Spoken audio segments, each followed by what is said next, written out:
Bien, bonjour à tous et bienvenue à cette nouvelle édition de notre Kitchen Philosophie, les entretiens que nous avons avec des personnalités un petit peu hors normes et qui nous parlent de sujets bien connus mais sous des angles qui gratouillent.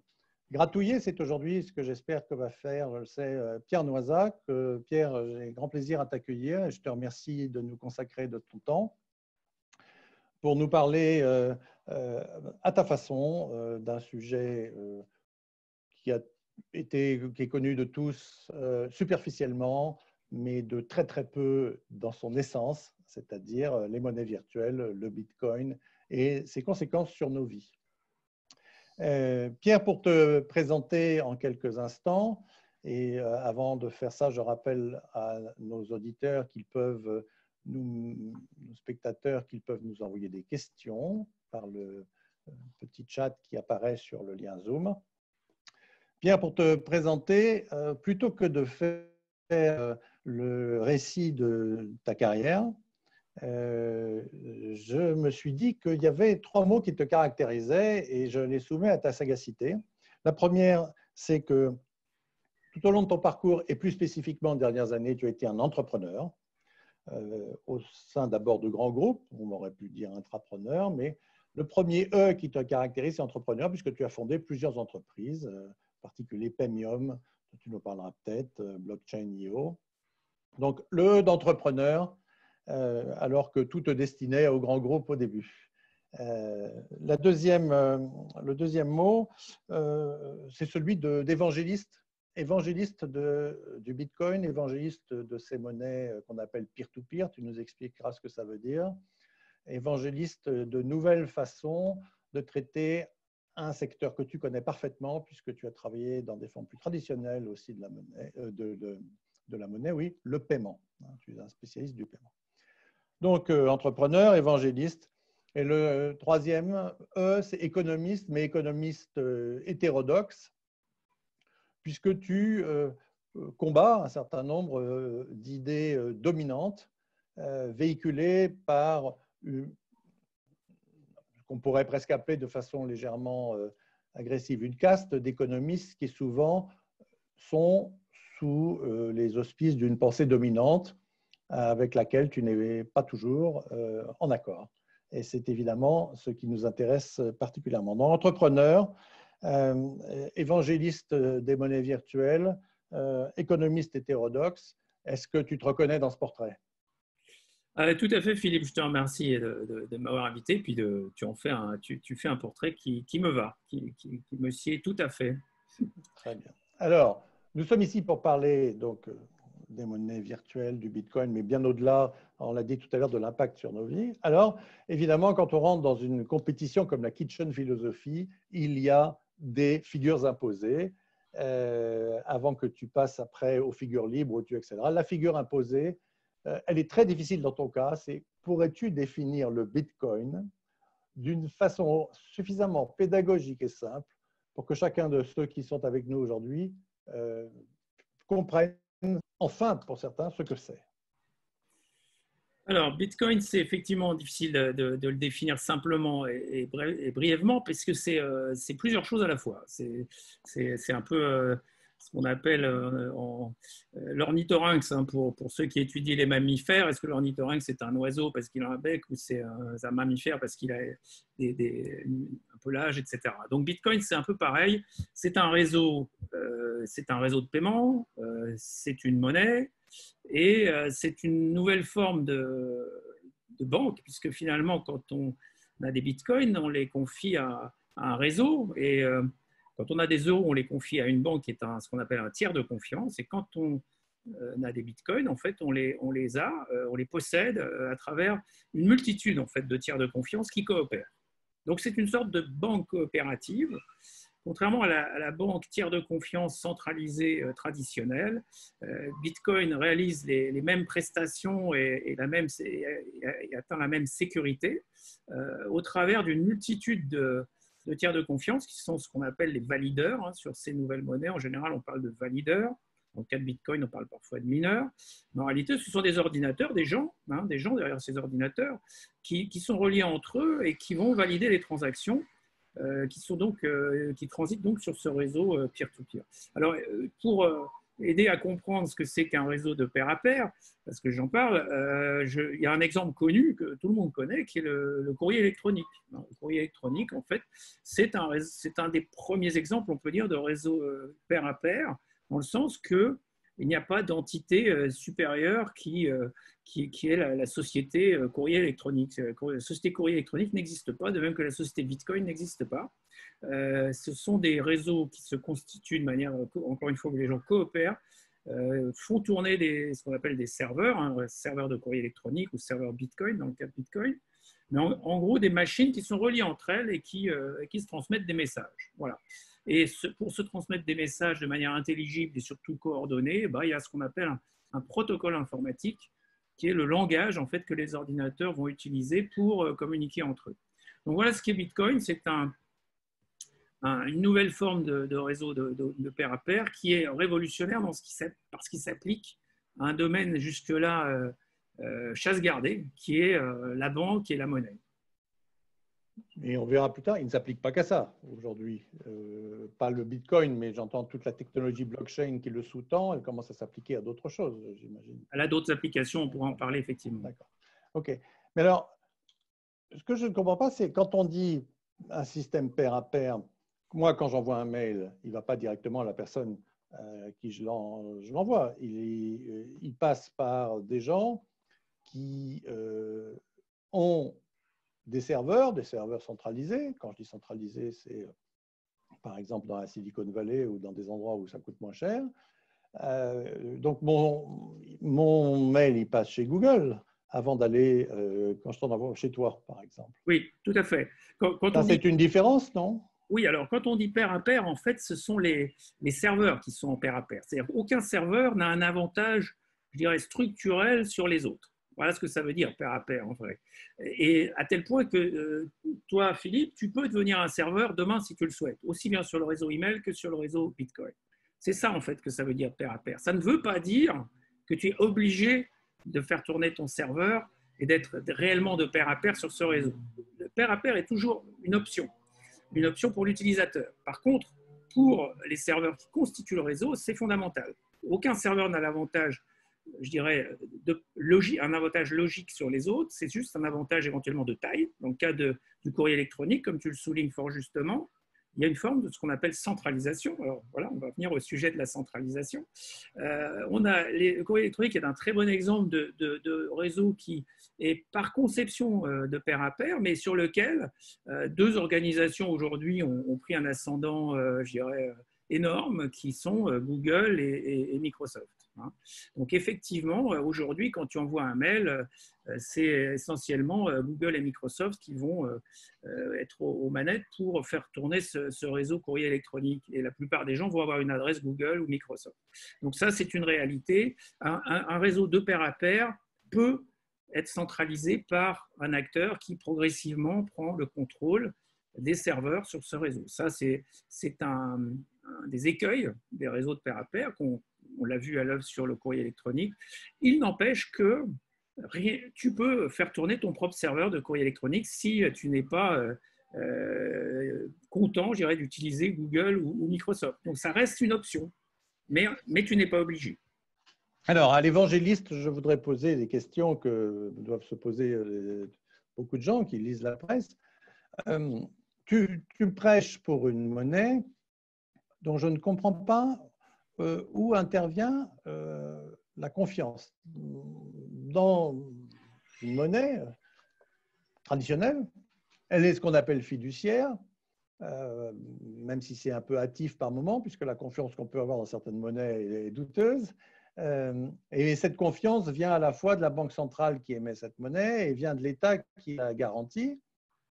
Mais là, on parle d'une qu'est-ce qui garantit l'intégrité des échanges? Qu'est-ce qui garantit la constance, enfin, disons, la solidité de la dite monnaie? Qu'est-ce qui garantit qu'on ne va pas avoir, je ne sais pas combien d'escroqueries par semaine?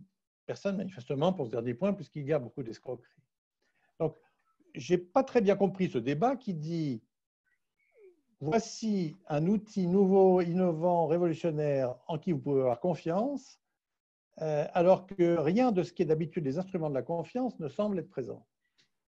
Alors, c'est complètement, ton observation est tout à fait juste et ça peut être la première réaction de quelqu'un qui s'intéresse au sujet.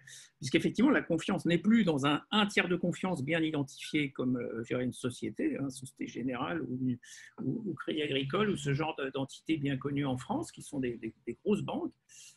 Eh bien, ici, on va faire confiance à un réseau distribué. Donc, la confiance est distribuée. Et elle est distribuée donc sur ces serveurs, ces valideurs dont je te parlais à l'instant, qui coopèrent entre eux. Donc, en gros, c'est comme si dans le village, on avait un certain nombre de sages qui tenaient les comptes, qui avaient connaissance instantanément de toutes les transactions entre tous les habitants du village. Et c'est vers ces sages que se tourneraient les gens pour savoir combien ils peuvent dépenser et combien ils disposent de monnaie. Donc c'est ce principe d'une confiance distribuée dans ce qu'on pourrait appeler des sages, donc des valideurs.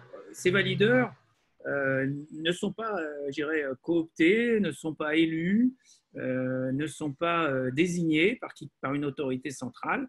N'importe qui peut se joindre à cette cohorte de valideurs. Et comme je te le disais, toi-même, Philippe, tu peux demain ou ce soir mettre un ordinateur sur le réseau, le connecter au réseau et commencer à valider des transactions. Donc, qu'est-ce qui se passe dans ce que permet le protocole Bitcoin, et c'est ça qui est révolutionnaire, il permet d'intégrer tous ces valideurs sans qu'aucun puisse introduire des problèmes d'intégrité dans les comptes des gens. Donc, on a des comptes qui sont tenus de manière extrêmement sûre, avec un grand nombre de valideurs, et ça, c'est le tour de force que réalise Bitcoin, puisqu'il impose à ses valideurs de signer avec une nouvelle forme de signature qui s'appelle une preuve de travail. Donc ça c'est... Mais qu'est-ce que c'est qu'être valideur? Être valideur... Qu'est-ce que ça veut dire que moi ou n'importe quel kidam peut s'intituler ou se comporter comme un valideur en quelques heures? Eh bien, il suffit d'installer le logiciel Bitcoin sur un ordinateur, logiciel que tu peux facilement télécharger. Il faudra avoir une copie de la fameuse blockchain parce que sinon ça met un peu de temps pour se charger, mais ça, passons sur les détails techniques. À part cette installation qui peut être un peu pointue, on va dire, eh bien tu auras dès lors ce qu'on appelle un nœud de validation du réseau. Tu feras partie du réseau au même titre que n'importe quel autre. Mais je pourrais valider les transactions que je fais moi? Ou je peux pas, tu valideras l'ensemble des transactions qui passent. Et valider une transaction sur le réseau Bitcoin, c'est simplement vérifier que les signatures correspondent aux gens qui dépensent l'argent. Donc, chaque personne qui dépense des Bitcoins signe une transaction. Donc, tu vérifieras la validité des signatures et l'historique des transactions. Un peu comme un notaire, le fonctionnement, pour faire simple, c'est l'historique des transactions. On revient, chaque Bitcoin a un historique complet dans la blockchain. Donc, tu es capable de dire par quelle main est passé ce Bitcoin et surtout, main entre guillemets, parce que c'est pseudonyme, il n'y a pas d'identité en clair dans la blockchain Bitcoin. Donc, tu vas savoir très rapidement, ton ordinateur, en une fraction de seconde, saura valider la transaction ou la rejeter. Donc, ça, c'est le protocole Bitcoin. Et comme je te le disais, c'est exactement comme le courrier électronique. Tu peux faire tourner un serveur de courrier électronique de la même façon. La différence, le tour de force du réseau Bitcoin, c'est qu'on l'applique maintenant non pas simplement à de simples courriers électroniques, mais à des transactions financières. Donc effectivement, on a résolu, c'est l'invention de Bitcoin en 2008, c'est résoudre ce problème que ça peut marcher avec des transactions financières. Ok. Donc, j'ai tout à l'heure que j'allais repasser mon tiers de confiance, mais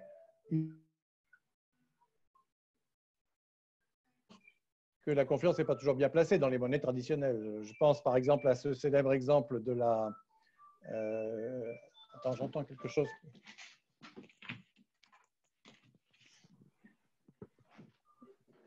Que mes auditeurs m'excusent. Là, il reste toujours quelque chose à régler.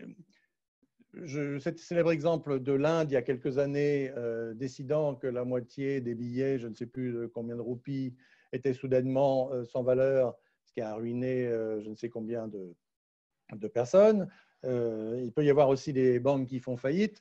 Donc, à rebours, on peut dire que là où nous mettons notre confiance, État, grandes institutions financières, pour les monnaies traditionnelles, a des failles aussi.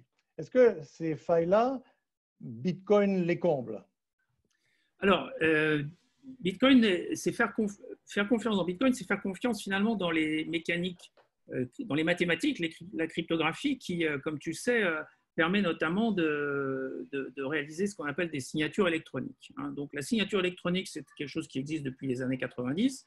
Donc, c'est un des fondamentaux qui est utilisé dans Bitcoin. Personnellement, j'ai plus confiance dans une signature électronique que dans une signature manuscrite. Pourquoi? Parce que je sais comment fonctionne une signature électronique. C'est vrai que pour beaucoup de gens qui ne savent pas le fonctionnement cryptographique d'une signature électronique, parce qu'on pourrait l'expliquer, mais ce serait un peu long ici, ce n'est pas le sujet de ce soir, ils vont préférer se tourner vers une signature manuscrite, voire une signature manuscrite va être pour eux plus satisfaisant en termes de confiance, comme tu disais. Donc ça, c'est tout le problème de l'éducation au numérique, qui ne fait que commencer. Je pense qu'on est au début de la transition numérique et on est au début de cette problématique d'apprentissage du numérique, je dirais dès son plus jeune âge. Aujourd'hui, on a des enfants qui apprennent à coder dès 7-8 ans. Donc cette nouvelle génération va être évidemment beaucoup plus conversante en numérique que ne l'est la nôtre, en l'occurrence.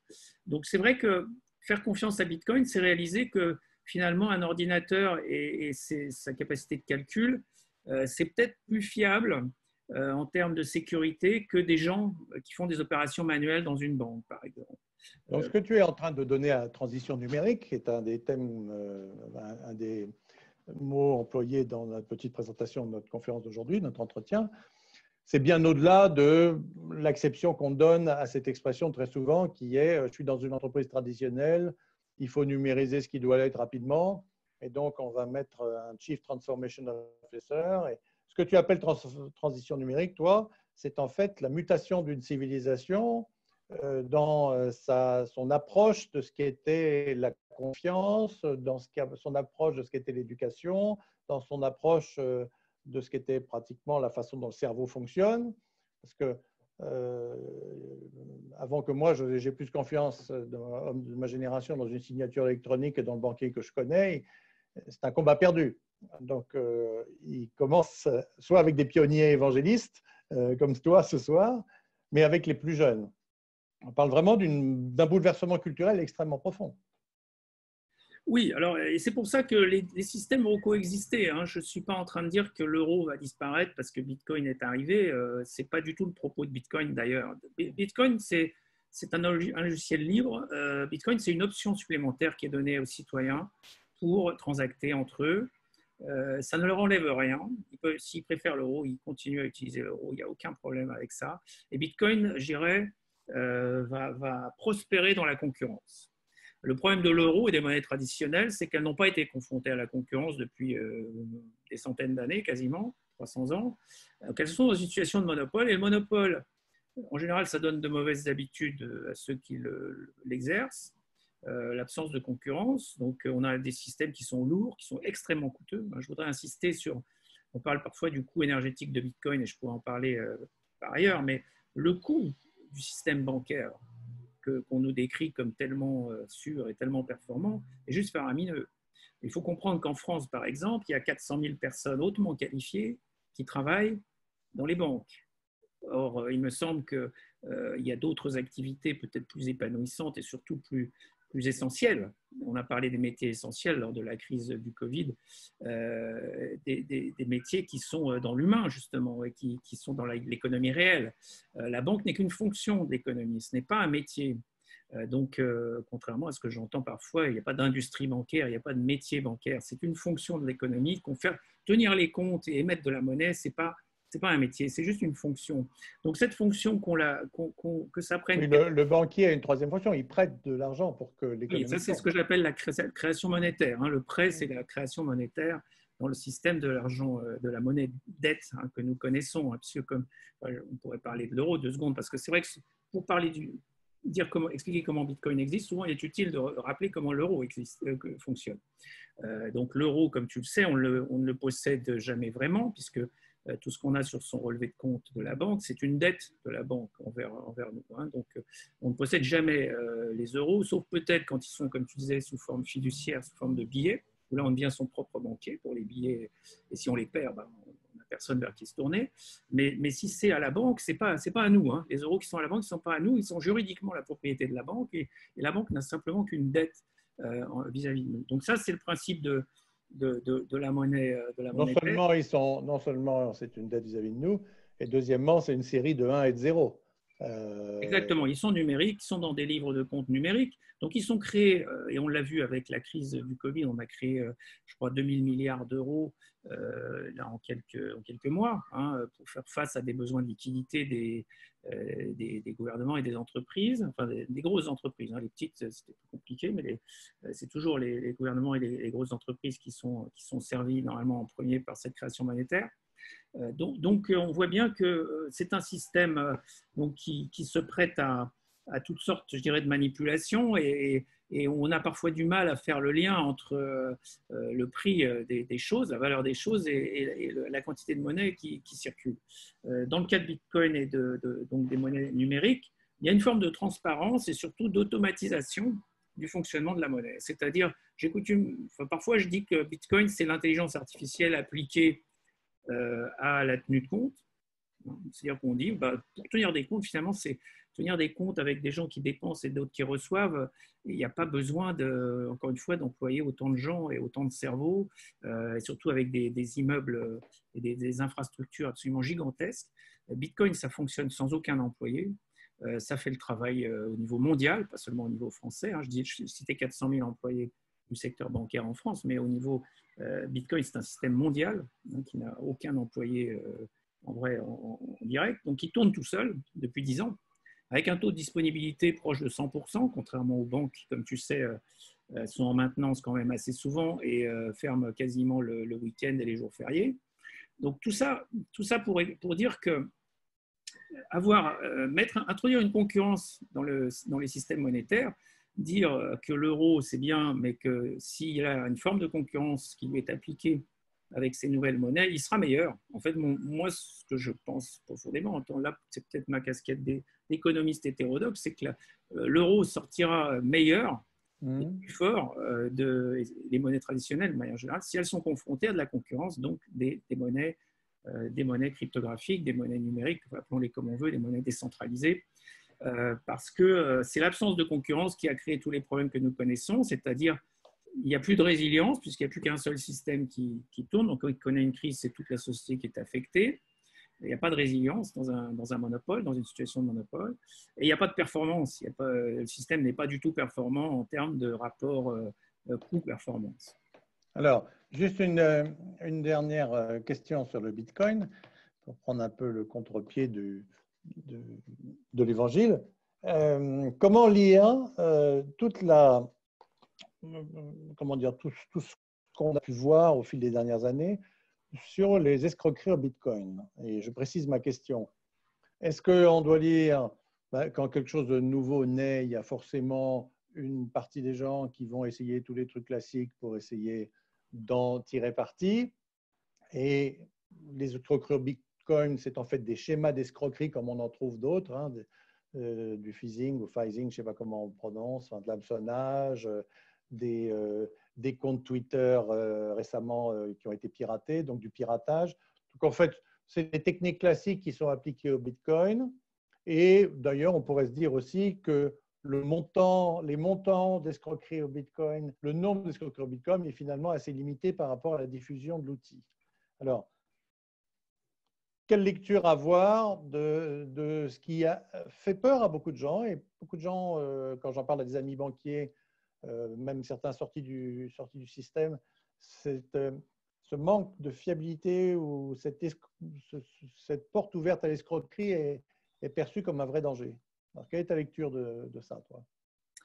Alors, d'abord, effectivement, on donne beaucoup de visibilité à ces escroqueries, même quand c'est Twitter en fait, qui est hacké. On parle du moyen de paiement proposé par le hacker comme quelque chose de central dans l'histoire. Le centre de cette histoire Twitter, c'est quand même que voilà, des comptes Twitter ont été hackés avec une attaque de social engineering au sein de Twitter. Donc, c'était ça la news. Et ça s'est transformé c'est une escroquerie Bitcoin. Donc, tu vois on voit bien que le fait que les banques possèdent la plupart des grands médias, qui soient télévisés ou imprimés, n'est pas tout à fait étrangère à cette présentation des choses, à mon avis.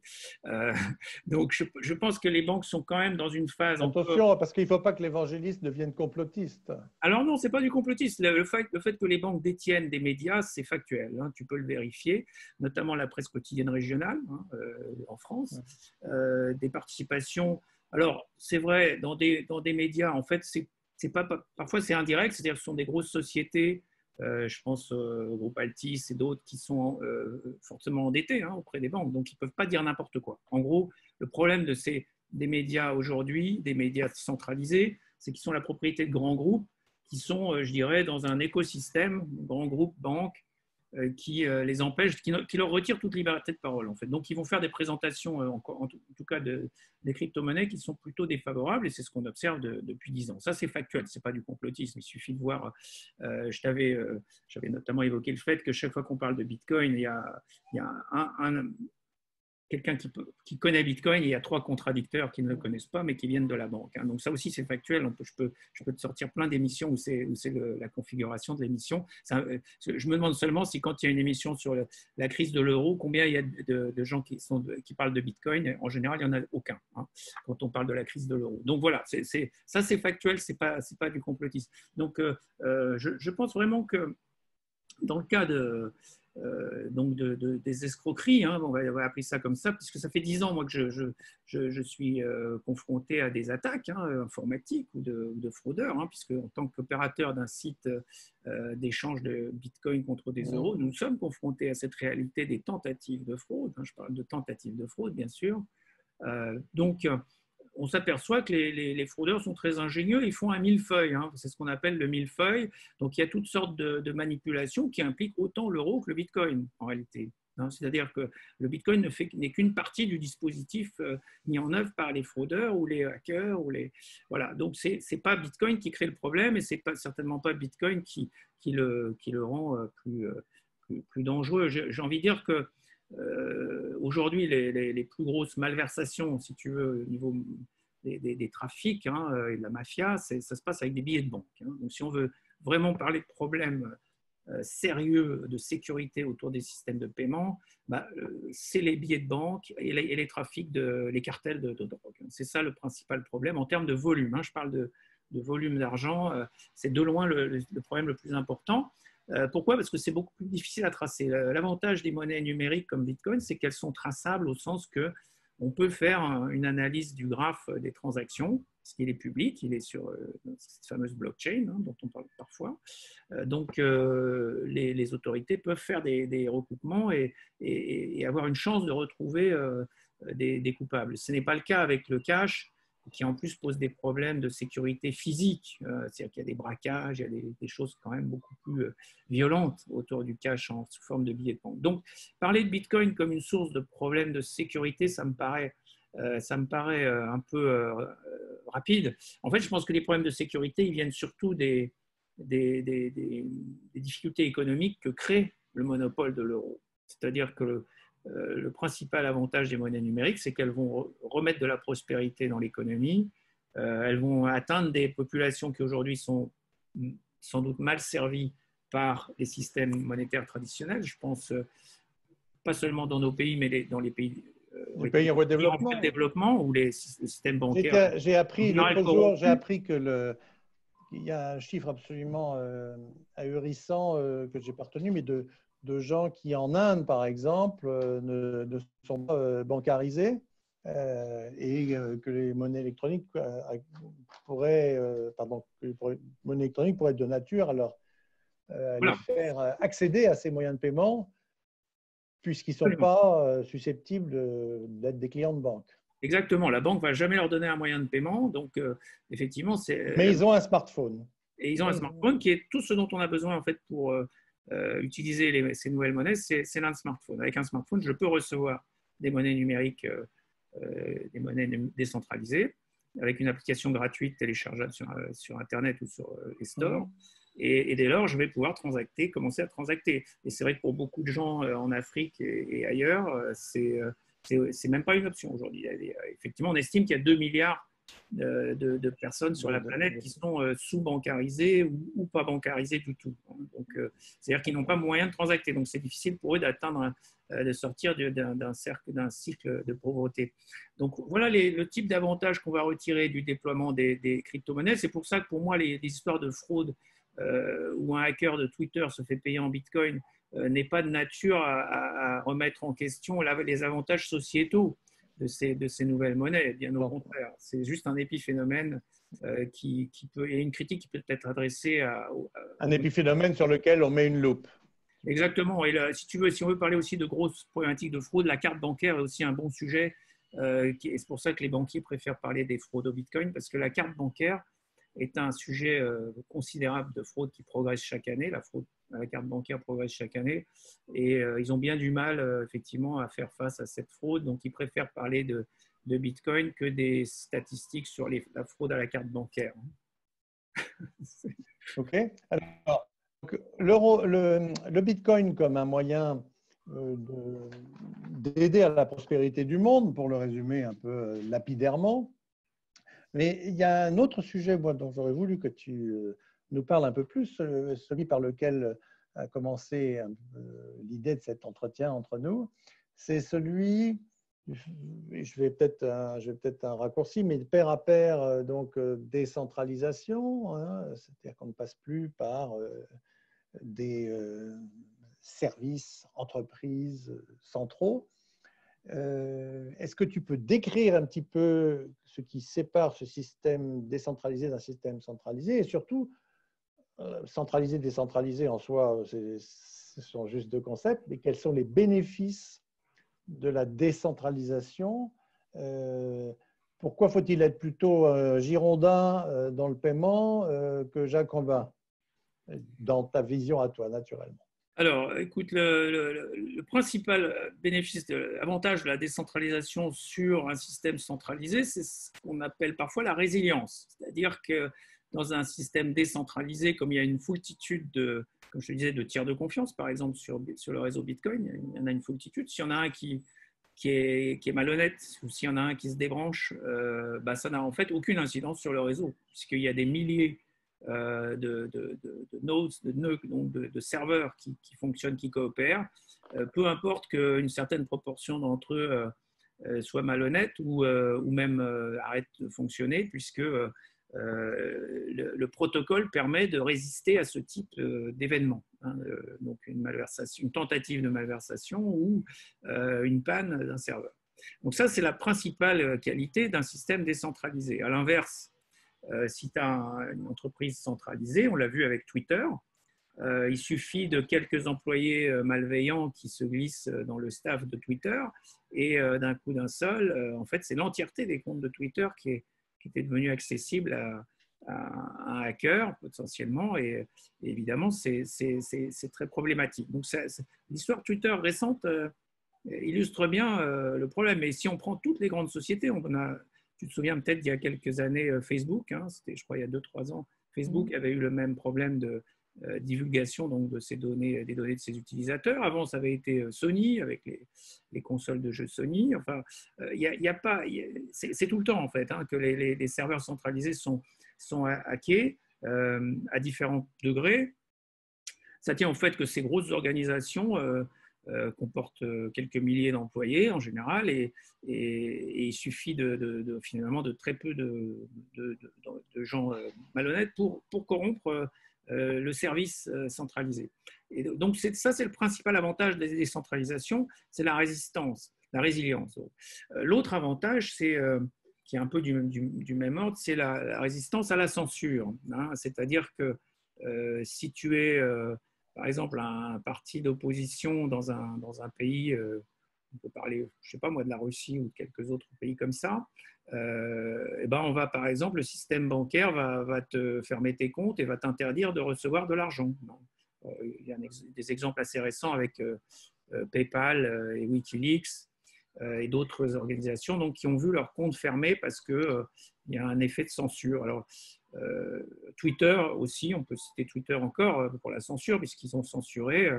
Alors, dans le cas de Twitter, c'est presque caricatural, hein, puisqu'ils ont censuré le compte du président des États-Unis. Donc, ça va assez loin. Ça veut dire que, en fait, c'est GAFAM, hein, parce qu'on a. Alors, Twitter, c'est avec un T, donc théoriquement, ce n'est pas dans les GAFAM, mais je le range dans cette catégorie des grandes sociétés centralisées du numérique. Finalement acquiert un statut comparable, une puissance finalement comparable à celle d'un État aussi puissant que les États-Unis en l'occurrence, et sont capables de faire opposition à des pouvoirs centraux aussi importants que le président des États-Unis. Donc les systèmes décentralisés, eux, s'affranchissent totalement cette problématique de censure. Personne ne peut censurer une transaction sur le réseau Bitcoin. Personne ne peut dire à quelqu'un tu n'as plus le droit d'utiliser Bitcoin et tu ne recevras plus de paiement avec Bitcoin. Ça, c'est pas possible. Donc, ça veut dire que si tu as un dissident dans un pays dictatorial, par exemple, hein, ou un journaliste qui essaye d'avoir des informations de manière discrète, eh bien, tu ne vas pas pouvoir effectivement payer qui que ce soit avec un système de paiement traditionnel, parce que le risque, ce sera, si tu es un dissident, qu'on voit des transactions et que ton réseau de connaissances soit révélé par une réquisition adressée par le gouvernement à la banque. Bon, ça, c'est le problème d'un système centralisé. Et dans le cas de Bitcoin, il n'y a pas ce phénomène. On ne peut pas envoyer de réquisition à la société Bitcoin. Mais alors, vu l'état du monde, c'est-à-dire que si on devait choisir un pays dictatorial où les journalistes n'ont pas de liberté de parole et où on aurait que l'embarras du choix. Et n'étant pas historien, je ne peux pas dire si c'est pire maintenant qu'avant, mais enfin, on ne peut pas dire qu'on soit dans une période rose de ce point de vue-là. J'imagine qu'on doit être capable de corréler l'expansion du Bitcoin à la situation politique de certains pays du monde, puisque cette espèce de bouffée d'oxygène, cette résilience, cette capacité à anonymiser et à empêcher que les transactions soient bloquées, elle doit bien être identifiée dans ces pays-là. Est-ce que c'est le cas? Tout à fait. On a vu une accélération de l'adoption dans des pays comme le Venezuela, comme Chypre, quand il y a eu tu t'en souviens, des problèmes de gel des avoirs. Oui, à chaque fois qu'il y a une crise d'une monnaie traditionnelle, effectivement. Ce n'est pas tout à fait ma question. On parle de l'Iran aussi. Je ne parle pas de la crise, je parle du fait que le régime est dictatorial. Un des endroits où il appuie pour empêcher le sang de couler, de passer, c'est sur les paiements. Et est-ce que dans ces pays-là, on a pris conscience de l'espace de liberté qu'ouvre Bitcoin? Oui, c'est progressif. Chaque année, ça progresse en fait. Hein. Bitcoin, en termes les métriques, si tu veux, du réseau et des utilisateurs, nombre de transactions, enfin tout ça, c'est vérifiable. On observe que chaque année, ça progresse. Donc, ça progresse effectivement, je dirais, par le bouche à oreille, par la conversation que nous avons ce soir et par la prise de connaissance par des gens de plus en plus grand nombre. Mais on peut aussi dire qu'il y a des crises qui accélèrent cette prise de connaissance. Et effectivement, j'ai cité l'Iran et le Venezuela parce que ce sont des pays où les gens se sont rapidement tournés vers Bitcoin. L'Argentine aussi se sont rapidement tournés vers Bitcoin, peut-être avant d'autres pays, pour résoudre des problèmes très concrets de la vie courante. C'est-à-dire que quand la monnaie perd 50% de sa valeur dans l'année, la monnaie locale, je veux dire traditionnelle, perd 50% de sa valeur dans l'année, on va se dépêcher en général de la convertir en Bitcoin, ou même on va préférer se faire payer en Bitcoin que dans cette monnaie-là. Hein. C'est à peu près sûr. Et certains disent que du coup, Bitcoin a un rôle de monnaie de réserve mondiale apolitique qui pourrait être le successeur du dollar dans ce rôle de monnaie d'échange mondiale partout où il y a besoin où la monnaie traditionnelle locale est relativement faible. C'est ce qui se passe aujourd'hui. D'accord. Alors, j'ai compris, je crois, pourquoi la décentralisation a un certain nombre d'avantages, mais tu disais aussi, plus généralement, la décentralisation telle qu'on l'a décrit dans le vocabulaire courant, et en particulier des pouvoirs qui vont descendre de l'UTES aux provinces. On parle de ce qui est décidé par l'État et donc qui va l'être par les régions, qui va l'être par les départements, qui va être par les intercommunalités. Tu avais l'air de suggérer, est-ce que je transforme ta pensée, si je dis que ça c'est l'écume du débat, mais il n'y a pas de vraie décentralisation si on ne traite pas la question de la monnaie, si on ne traite pas la question de l'hypercentralisation, par exemple, de ces serveurs qui nous servent à commercer, à discuter, à survivre quand on est confiné, et que sais-je, parce qu'on achète sur Amazon, parce qu'on se parle par WhatsApp. Donc, est-ce que tu peux expliquer ce glissement conceptuel qui va chez toi, de la décentralisation n'est que l'écume des choses si on ne traite pas les problèmes de fond de la centralisation qui gouverne nos vies? Oui, tout à fait, parce que je vais prendre l'exemple de Uber dans ce cas-là, qui permet d'illustrer ce point. C'est-à-dire que du Uber, quelque part, c'est la mise en relation directe des voyageurs et des chauffeurs de taxi. C'est une plateforme qui va les mettre en relation normalement des auto-entrepreneurs avec des gens qui ont besoin d'un déplacement. Bon, donc c'est une étape vers plus de décentralisation que, je dirais, le modèle G7 où il y a une société qui a une flotte, qui emploie des chauffeurs et qui les met à disposition dans la rue à des gens. Donc Uber a été une étape vers plus de décentralisation que la situation précédente, qui était des compagnies de taxi. À ce stade, il est bon de comprendre que la décentralisation, c'est quelque chose de spectral, ce n'est pas binaire. Il n'y a pas de système qui soit parfaitement décentralisé. Et quand un système est centralisé, en général, il offre quelques degrés de décentralisation. Et on parlait tout à l'heure du système monétaire, qui est centralisé donc, autour d'une banque centrale et des banques. Mais le cash, les billets, sont une forme de décentralisation de l'euro, de la monnaie traditionnelle, puisque du coup, tu peux l'avoir et faire du pair à pair avec des billets. Donc, on voit bien que même dans un système très, très centralisé comme le système bancaire et monétaire, on peut introduire certains degrés de décentralisation. Donc, ce n'est pas un paysage noir et blanc. Pour revenir à Uber, donc G7, on est passé de G7 à Uber. Mais Uber, il y a un problème, c'est le paiement. C'est-à-dire qu'on ne peut pas décentraliser davantage parce qu'à un moment, il faut que la société qui met en œuvre ces serveurs, qui sont centralisés, elles se fassent payer. Donc, on va avoir des paiements de type bancaire. Elle va avoir un compte bancaire, elle va prendre une dîme. Alors, c'est intéressant d'ailleurs, ces plateformes de mise en relation, que ce soit Amazon ou Uber, qui prospèrent sur la mise en relation entre des acheteurs et des vendeurs. Le modèle est un peu toujours le même. C'est-à-dire qu'au début, il y a Apple aussi, on pourrait citer Apple pour la musique, etc. Au début, c'est toujours quasiment gratuit. Venez nombreux, on ne prend pas de commission ou des commissions très faibles. Et puis, au bout d'un moment, quand la masse critique des utilisateurs et des marchands et des acheteurs est suffisante, eh bien, les commissions augmentent, tout simplement. Et dans le cas de Apple, par exemple, on arrive à 30%. Une sorte de chiffre magique de 30% de commission sur une plateforme numérique qui met en relation des acheteurs et des vendeurs quand elle a acquis une position dominante. Elle va tendre à prendre 30% de commission, ce qui est évidemment énorme. Et dans le cas de Uber, c'est exactement les mêmes histoires. Ils ont commencé où il n'y avait pas de commission. Le chauffeur prenait l'intégralité de la course. Et puis aujourd'hui, Uber prend 30% ou 25%. Enfin, ça dépend des pays. Donc, voilà la situation.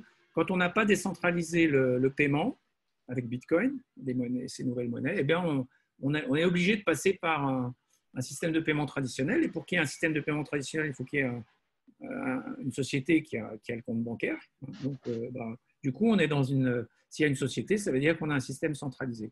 Donc, l'étape suivante de Uber, c'est un Uber décentralisé. Alors, il y a déjà un projet qui est en cours de développement d'une telle application. C'est-à-dire un Uber avec son propre système de paiement? Qui permettrait de payer donc forcément en paiement en monnaie numérique, hein, forcément, puisque du coup, il n'y a pas de société derrière. Donc, ce serait un système avec du paiement en monnaie numérique. Mais ce qui est intéressant, c'est qu'on voit, là pour le coup, une limite de la décentralisation, puisque je suis un avocat, un évangéliste de la décentralisation, mais en même temps, je suis conscient des limites hein, de l'exercice, ou en tout cas des inconvénients. J'ai parlé des avantages. L'inconvénient majeur, c'est un inconvénient de performance, évidemment.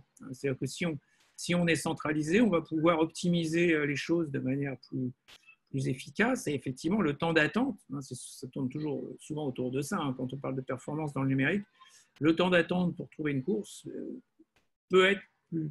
C'est très difficile d'atteindre les performances, disons, d'un système centralisé comme Uber avec un système décentralisé. C'est pour ça que tu n'as pas aujourd'hui une application qui te permet de bypasser, je dirais, Uber et que c'est compliqué. Mais globalement, c'est ça l'inconvénient de la décentralisation, c'est qu'on va être obligé de faire des compromis essentiellement de performance. C'est un peu le même problème pour les fameux GAFAM. Hein, Google en particulier, faire un moteur de recherche décentralisé, c'est effectivement très compliqué parce que, tout simplement parce que Google donne des résultats en une fraction de seconde et que donner la même qualité de résultats, la même quantité d'informations aussi rapidement, c'est très compliqué pour un système décentralisé. Mais il y a des gens qui essayent et il y a évidemment un avantage à avoir un système décentralisé, comme on vient de le dire. Alors, décentralisé, je comprends pourquoi. C'est un peu, sinon vain, du moins très incomplet, tant qu'on n'a pas touché au nerf de la guerre, qu'est le paiement. Tu vas même plus loin, et là, j'ai besoin de comprendre, et ceux qui nous écoutent aussi. Tu dis menace pour la démocratie. Et c'était d'ailleurs l'accroche que j'avais retenue pour notre entretien, parce que je l'avais trouvé osé, hétérodoxe, pour reprendre un de tes mots. En quoi peut-on même parler de menace pour la démocratie? J'ose à peine dire quelle est la question suivante, et même pour notre civilisation.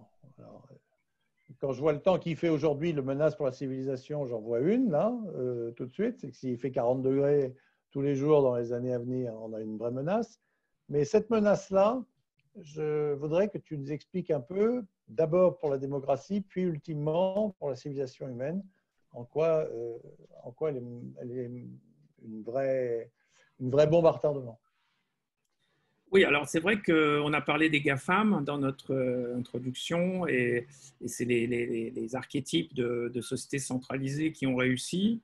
Donc, ils ont acquis un statut comparable à ceux des États. C'est-à-dire que moi, j'ai coutume de dire, aujourd'hui, on a tous une double citoyenneté. On est citoyen d'un pays, donc la France, et aussi on est citoyen sur Internet. On a une citoyenneté je dirais, en ligne, hein, qui s'est développée. Donc,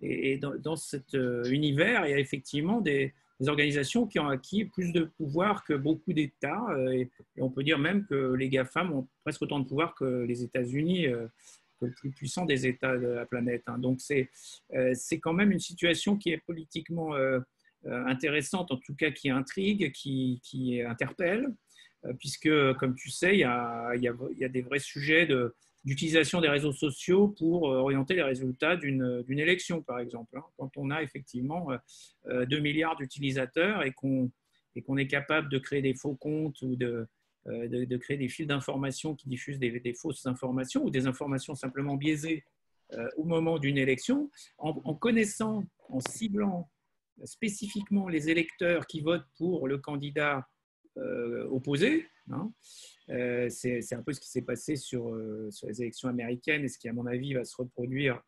Enfin, les prochaines vont être intéressantes. Hein. C'est effectivement la capacité, à travers une démarche coordonnée sur les réseaux sociaux, d'influer les résultats d'une élection.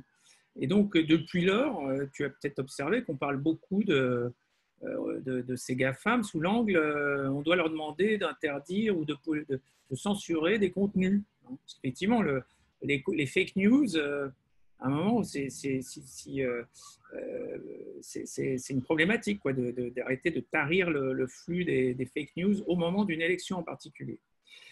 Donc ça, c'est ça la menace pour la démocratie, c'est-à-dire qu'effectivement, sur Internet, il n'y a pas d'élection. Sur Internet, on vote avec sa souris, on va vers quel site on va se tourner plutôt qu'un autre, quel logiciel on utilise plutôt qu'un autre. C'est comme ça qu'on vote sur Internet. Il n'y a pas de bulletin de vote. Donc si moi j'utilise Bitcoin par exemple le plus possible, c'est parce que je considère qu'à chaque fois que j'utilise Bitcoin, je vote contre le statu quo, contre le maintien du monopole. Et c'est pour ça que c'est si important pour nous tous, si on veut vraiment changer les choses sur le plan économique, de commencer par casser le monopole, parce qu'on n'arrivera à rien sans casser ce monopole monétaire. Mais donc ça, c'est la menace pour la démocratie. Elle est dans les GAFAM, je l'ai dit, pour l'aspect un peu, je dirais, moi j'ai coutume de dire, Twitter, c'est un peu ce qui a remplacé l'AFP. Sauf que sur l'AFP, l'information, il y avait un curateur de l'information qui était le journaliste et le label de l'AFP.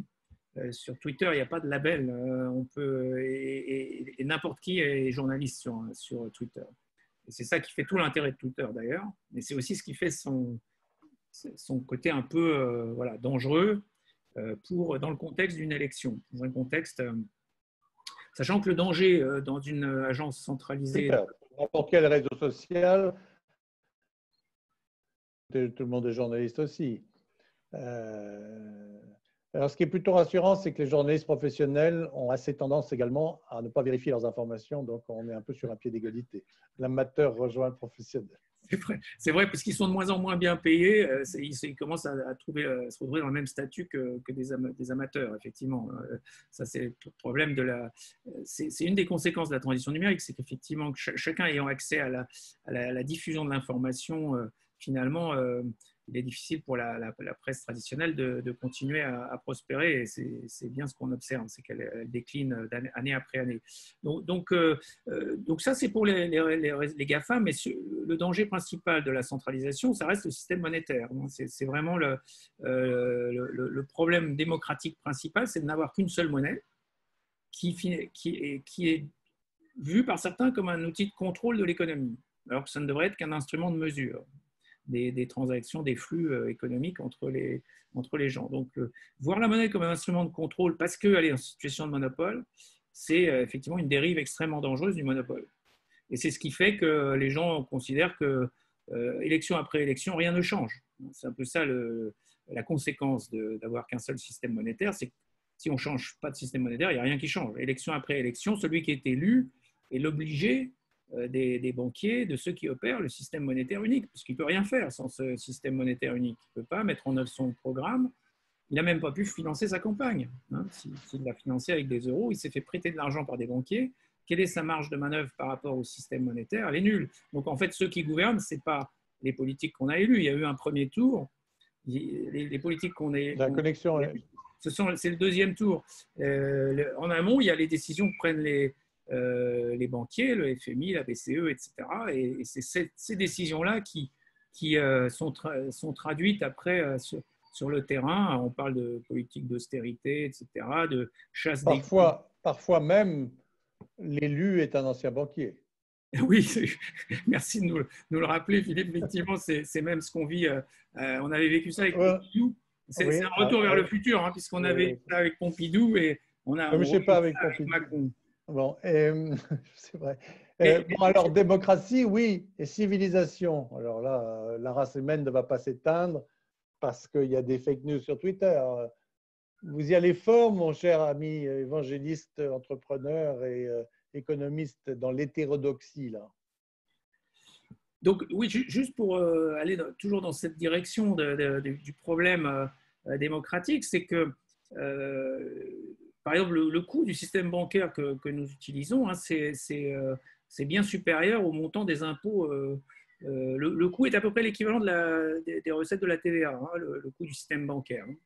C'est-à-dire qu'en gros, on paye deux fois ces impôts. On paye des impôts à l'État et on paye un impôt au monopole. Parce que pour avoir le droit de payer l'État. Tu payes deux fois les impôts, sauf qu'il y a un impôt qui ne dit pas son nom, qui est le coût du système bancaire traditionnel, qui est juste faramineux, aussi bien sous forme d'intérêt sur tes emprunts que tes frais de bancaires, les coûts de transaction carte bancaire, etc. etc. Tu appelles ça un impôt parce que aujourd'hui, un monopole. C'est l'État qui frappe monnaie, quoi. Parce que, alors, c'est plus l'État, justement, ce sont des entreprises privées, hein, les banques qui frappent monnaie. Donc, il y a cette dérive qui est la recherche du profit. Mais elles ont mandat pour le faire. Elles ont mandat, mais il n'y a pas de cahier des charges en face. C'est-à-dire que je me souviens de l'époque de l'audiovisuel où il y avait des chaînes, relativement peu de chaînes de télévision. Elles avaient accès à quelque chose de très rare qui était une fréquence d'émission hertzienne. Mais en échange de cette fréquence, elles avaient un cahier des charges qu'elles devaient respecter pour, je dirais, qu'il y ait un minimum de prise en compte du bien commun et de l'intérêt général. Les banques n'ont même pas ce cahier des charges. Elles sont absolument libres.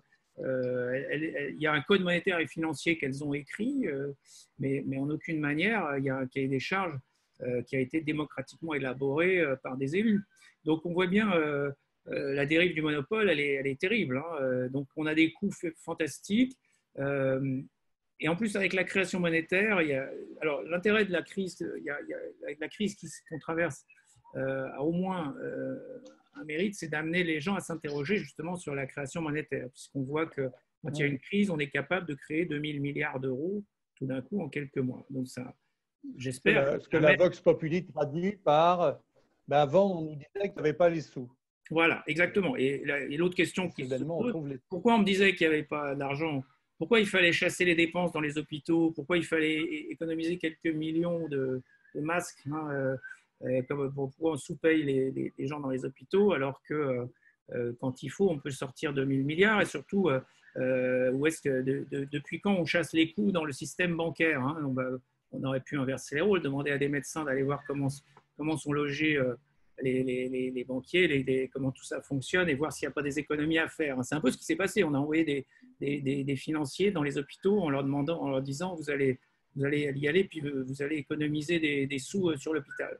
Bon, on voit le résultat que ça donne. C'est juste aberrant en fait. C'est juste aberrant. On ne met pas les priorités là où elles devraient être. Et je pense que c'est ça qui montre. C'est un symptôme de alors justement. Alors qu'on s'approche de la fin de cet entretien, justement, j'aurais voulu qu'on close et tu me donnes la parfaite transition. Et nous, citoyens, que devons-nous faire? Et nous, citoyens, quels gestes, quelles actions, quelles initiatives pouvons-nous prendre pour que, on n'a pas encore parlé de la civilisation, mais pour qu'au moins la démocratie soit préservée pour les années à venir. Comment reprendre en main notre sort? Comment ne pas s'arrêter à où qu'ils ont trouvé l'argent, puisqu'avant il n'y avait pas d'argent? Comment aller plus loin que ces incantations et ces surprises? Tout à fait. Alors, il y a une démarche très simple, comme je le disais tout à l'heure, c'est de se tourner vers les logiciels libres et les monnaies libres, hein, donc les monnaies décentralisées, autant que possible. Chacun à son niveau peut consacrer une partie de ses échanges en crypto-monnaie, en bitcoin ou d'autres crypto-monnaies. Ça, c'est une démarche assez simple à faire qui permet au moins de questionner le système sur son fondement qui est comme je le disais, le monopole monétaire. C'est la première chose à faire sauter, c'est le monopole d'une seule monnaie sur la société, puisque ça empêche en fait toute évolution, les évolutions profondes dont nous avons besoin pour faire face à la crise, à la fois climatique et économique. Hein. Donc si on ne remet pas en cause le monopole, on va être toujours dans la même situation d'être un peu démunis, désarmés face aux crises. On va subir. Voilà ce qui va se passer si on ne casse pas le monopole de la monnaie, puisqu'on va subir parce qu'il ne sera pas possible on aura toujours au pouvoir, aux manettes, des gestionnaires de ce système. On n'aura pas des gens qui peuvent imprimer un changement. Et pourquoi les monnaies décentralisées peuvent imprimer un changement? C'est parce qu'elles peuvent émaner d'une communauté. Hein. Les Bitcoin, c'est une communauté mondiale. Il peut y en avoir d'autres, mais en tout cas, on pourrait très bien imaginer une monnaie numérique. J'avais une question là-dessus, Dan. Qu'en est-il de la Libra? Alors, Libra, c'est un bon exemple de monnaie centralisée, mais légèrement. Les devises existantes. Voilà, Libra, c'est une forme de décentralisation légère, hein, tentée par Facebook. C'est-à-dire qu'il dit, au lieu que ce soit une monnaie purement Facebook, on va faire un club avec des grandes sociétés et on va dire que c'est donc moins centralisé qu'une monnaie qui serait les monnaies Facebook, hein, des Facebook Credits. Donc Libra, c'est assez intéressant parce que c'est une sorte d'hybride. On est dans la zone grise, hein, comme je disais, entre centralisé et décentralisé. Donc c'est bon pour l'écosystème, c'est bon pour la prise de conscience par les citoyens, les utilisateurs de Facebook. Non, la monnaie n'est pas un pouvoir régalien, n'est plus un pouvoir régalien depuis l'invention de Bitcoin, puisque maintenant la technologie de faire de la monnaie, de gérer un système monétaire, elle est disponible pour tout le monde. On peut, toi et moi, Philippe, on peut lancer ce soir une monnaie entre nous, hein, une crypto-monnaie. C'est des logiciels libres. On n'a pas besoin de personne pour lancer une nouvelle monnaie. Évidemment, pour qu'elle fonctionne réellement, il faut qu'il y ait une masse critique d'utilisateurs. Hein. On rejoint la problématique du réseau social, hein, dont j'ai parlé en introduction. Une monnaie, c'est un réseau social, donc il faut une masse critique quand même d'utilisateurs. Mais avec cette réserve, effectivement, n'importe qui peut lancer sa propre crypto-monnaie, et Facebook l'a bien compris, donc avec son projet Libra. D'accord. Écoute, Pierre, je ne sais pas si nous lancerons cette crypto-monnaie, en tout cas pas ce soir, parce que j'avais d'autres projets. Vu que c'est de la kitchen philosophie, je pense qu'on pourrait l'appeler le Kitcoin, si ce mot te convient. J'avais promis dans un de mes billets à ceux qui voudraient bien nous écouter que derrière ton physique tout à fait comment dire, convenable, il y avait un esprit qui était beaucoup plus dérangeant et révolutionnaire, et je crois que tu l'as amplement démontré, et tu as surtout réussi à nous faire réfléchir énormément sur des choses où nous sommes certainement tous trop moutonniers, et je t'en remercie vivement. Je te remercie de nous avoir consacré du temps, et j'espère que ceux qui nous ont écoutés en direct et ceux qui nous écouteront en replay auront trouvé ça aussi passionnant que moi, j'en suis sûr. Pierre, merci. Et puis, je regarde parce que j'aperçois une dernière question. Non, c'est un commentaire de quelqu'un qui te félicite pour ce que tu as dit, ce qui me fait grandement plaisir. Voilà. À très bientôt. Merci Pierre et longue vie au Bitcoin.